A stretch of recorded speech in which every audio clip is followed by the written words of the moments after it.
Hello, नमस्कार. कसे आहात तुम्ही सगळे? आय होप तुम्ही खूप मजेत असाल. तर तुमचा संक्रांतीचा सण कसा साजरा झाला कमेंट करून नक्की सांगा. तिळगुळ घ्या, गोड-गोड बोला. तर सगळ्यांशी छान मस्तपैकी छान आनंदाने गोडच बोला. मनापासून गोड बोलणं खूप आवश्यक असतं आणि राग वगैरे काही मनात धरायचा नाही, कारण त्यामुळे आपल्याला त्रास होतो आणि आपल्याला त्रास झाला, की त्या निगेटिव्ह वाइब्स ज्या वातावरणात पसरतात त्याच्यामुळे बाकीच्यांना सुद्धा त्रास होतो. त्यामुळे मस्तपैकी आनंदात राहा, खुश राहा. आणि आनंद समोरच्याला पण देत जा. तर इकडे मी आता सण वगैरे झाला, तर माझं बऱ्याच दिवसापासून जे किचनचं काउंटर टॉप आहे त्याचं डीप क्लिनिंग राहत होतं. रोजच्या रोज तर स्वयंपाक झाल्यावर वगैरे तर आपण ओटा वगैरे पुसतोच. पण म्हटलं आज सगळं सामान काढून नीट रचूयात, कारण थोडंसं असं वाटलं ना मला, की खूप पसारा वाटतोय, किचकिच वाटते, तर मग अशा वेळेस मी पूर्ण क्लीन करते. म्हणजे मग मनाला असं फ्रेश वाटतं आणि स्वयंपाकघर नेहमी स्वच्छच असावं. आपण तिथे कुकिंग करतो म्हणजे ते स्वच्छ असेल तर आपल्याला पण बघून जरा छान वाटतं आणि आपण जसं मनाने स्वयंपाक करतो ते अन्नात उतरतं. त्यामुळे आज मस्तपैकी मी किचन ओटा स्वच्छ करणार आहे. तर सर्वात आधी मी भांडे लावून घेतले, कारण जे सुकलेले भांडे असतात ते पहिले लावणं खूप महत्त्वाचं असतं, म्हणजे थोडा ओटा हलका होतो. तर इकडे मी झटपट किचनचे भांडे लावून घेते आणि कोणतंही काम करताना कंटिन्युअस करायचं नाही, थोडे थोडे पॉज घेणं खूप महत्त्वाचं असतं. मग ते ब्रेक असतील तुमचे, एखादं एक ग्लास पाणी प्यायसाठी असेल किंवा फ्रूट खायसाठी असेल किंवा 2 मिनिटं अगदी बसून घ्यायचं. कंटिन्यू अगदी काम केलं ना तर थकायला होतं. बॅक टू बॅक हे काम झालं की ते काम झालं की हे, मध्ये थोडासा पॉज घ्यायचा. तर मी सगळं पहिल्यांदा पसारा आवरून घेते. सकाळची वेळ आहे, मुलीचा टिफिन झाला, नाश्ता वगैरे बनवून झालेला आहे, त्यामुळे चहाचे भांडे, नाश्त्याचे भांडे भरपूर आहेत. ते सर्वात प्रथम सिंकमध्ये ठेवते आणि जे माझ्याकडे नाईफ ठेवायचा स्टँड आहे तो पण स्वच्छ पुसून घेते. सर्वात आधी मी झटकला आणि थोडंसं ओलसर कापड केलेलं आहे आणि त्याने पुसून घेते. मला काउंटर टॉपवर खूप वस्तू आवडत नाहीत, त्यामुळे मिनिमम ठेवायचा प्रयत्न करते. म्हणून जे माझ्याकडे टोस्टर आहे, सँडविच मेकर आहे, ते सगळे मी कपाटात ठेवून दिलेले आहेत. वरती काहीच नको म्हटलं पसारा. ॲक्च्युली पसारा नसतो, पण वरती सामान आवडत नाही मला म्हणून. तर मी साखर काढली होती सकाळी आणि घाई गडबडीत वरती ठेवायचं राहून गेलं, तर ती पण वरती ठेवून देते.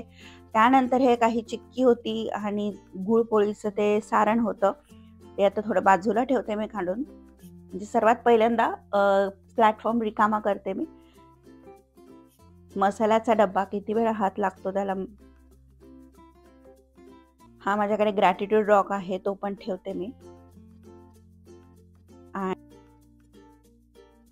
आज खरं तर मला पटपट कामं झाली होती माझी, त्यामुळे हा थोडासा वेळ माझ्याकडे रिकामा होता 10:30 वाजता वगैरे. म्हटलं चला वेळ वाया न घालवता झटपट ओटाचं काम करून घेऊयात.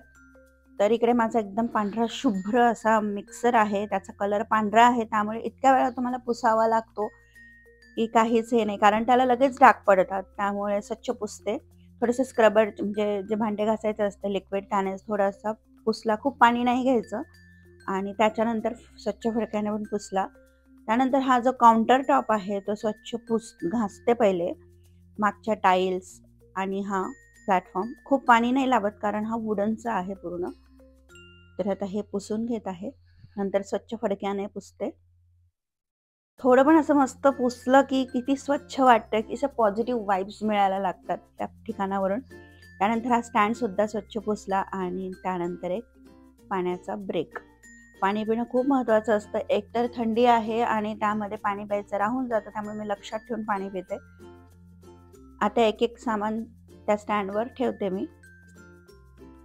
तर मीठ ठेवलं, तूप ठेवलं, मसाल्याचा डब्बा तो पण पुसून ठेवला.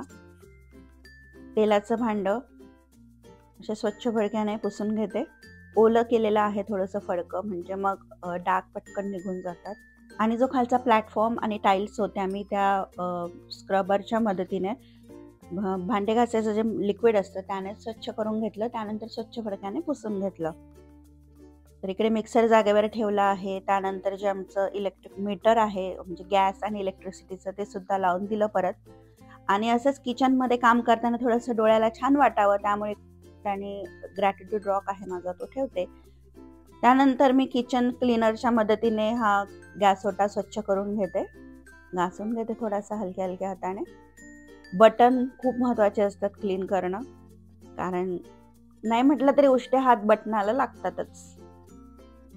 बर्नर पण व्यवस्थित पुसते, स्टँड पुसले. तर शेगडी मी पुसून घेतलेली आहे. त्यानंतर त्याच्या बाजूची जी स्पेस असते ती पुसली. आता इकडे माझ्याकडे असं छान फ्लॉवर पॉट आहे, म्हणजे मगमध्येच मी ठेवलेलं आहे, जरा दिसायला छान दिसतं. आणि जिकडे आपण भांडे ठेवतो ती पण जागा स्वच्छ घासून घेतली पाहिजे, कारण त्यावर कंटिन्यू पाणी पडत असतं, चिकट होऊ शकतं ते.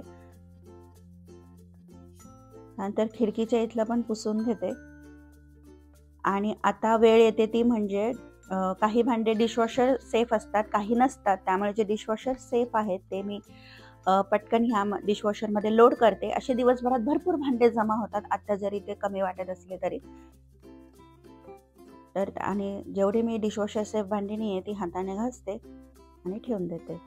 आणि सर्वात लास्टला मी जिथे ग्लास ठेवते ती जागा पुसून घेते, घासून घेते आणि कोरडी करून घेते. त्यानंतर ज्याच्यात आपण घासण्या वगैरे ठेवतो ते सुद्धा स्वच्छ करून घेते. जर तुम्हाला चॅनलवरचे व्हिडिओज आवडत असतील तर तुम्ही चॅनलला सबस्क्राईब करू शकता.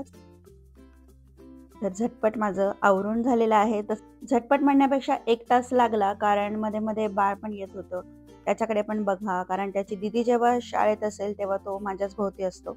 तर हे बघा, इकडे माझा स्वच्छ असा प्लॅटफॉर्म झालेला आहे क्लीन करून, आणि एकदम मस्त वाटतंय, फ्रेश एकदम. तर सर्वात आधी मी हे वरचे विंडो वगैरे क्लीन केली. त्यानंतर इथे पाणी ठेवायचं असतं ते पण क्लीन केलं. इथे एक छोटंसं झाड ठेवलेलं आहे शोचं, जेणेकरून जरा छान वाटेल बघितल्यावर.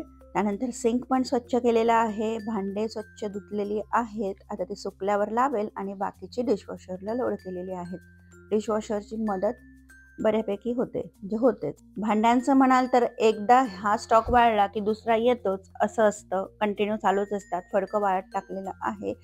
आणि त्यानंतर ही जी गुलाब ठेवलेले आहेत, मी जरा छान वाटतं, फ्रेश वाटतं बघायला, त्यामुळे ठेवलेली आहेत. आणि रेसिपीला पण बऱ्याचदा बाजूला ठेवते मी, तेवढं छान वाटतं व्हिडिओला. त्यानंतर गॅस पण स्वच्छ झालेला आहे. आणि त्याच्या बाजूला ॲक्च्युली मला खूप काही ठेवायला आवडत नाही, पण जे नेसेसरी आहे त्या गोष्टी मी ठेवते. तर इकडे माझा ग्रॅटिट्यूड रॉक आहे, आणि हा जो दिवा आहे तो संध्याकाळी लावते मी. आणि छोटंसं शोचं प्लांट आहे. तर या ग्रॅटिट्यूड रॉक कडे जेव्हा मी बघते ना, तेव्हा एखादी ग्रॅटिट्यूड बोललीच जाते माझ्याकडून, त्यामुळे हा नेहमी जवळ ठेवते मी. तर खाली तेलाचं ठेवलेलं आहे, लोणचं, हिंग, आणि वरती 2 खलबत्ते आहेत माझ्याकडे छोटे, एक मोठा. तर छोटा जो आहे तो चहासाठी आलं लागतं त्याच्यासाठी आहे, आणि दुसरा जो आहे तो आलं लसूण पटकन भाजीला कुटायचं असेल तर त्यासाठी. त्यानंतर एका साईडला मीठ आहे आणि तूप आहे. तर मीठ आणि तूप हे दोघं मला दुसऱ्या भांड्यांमध्ये ट्रान्सफर करायचे आहेत छोट्या, म्हणजे ते दिसायला सुद्धा चांगलं दिसेल. तर तूप थोडंसंच राहिलेलं आहे, ते थोडंसं गरम करून मग ट्रान्सफर करेल. त्यानंतर इथे ठेवलेला आहे मसाल्याचा डब्बा आणि नाईफ स्टँड. इथे ठेवलेला आहे मिक्सर. प्लग जवळच आहे, त्यामुळे लगेच तिथल्या तिथेच लावता येतो. मोठं भांडं दुसरीकडे कॅबिनेटमध्ये मी ठेवून दिलेलं आहे. तर असा माझा किचनचा प्लॅटफॉर्म आवरून झालेला आहे. तुम्हाला कसं वाटलं कमेंट करून नक्की सांगा. आणि चॅनलला अजूनही सबस्क्राईब केलं नसेल तर चॅनलला सबस्क्राईब करा. आणि व्हिडिओज आवडत असतील तर नक्की कॉमेंट्स करा, लाईक करा, शेअर करा. पुन्हा भेटूयात नवीन एका व्हिडिओमध्ये. तोपर्यंत बाय. आनंदी राहा.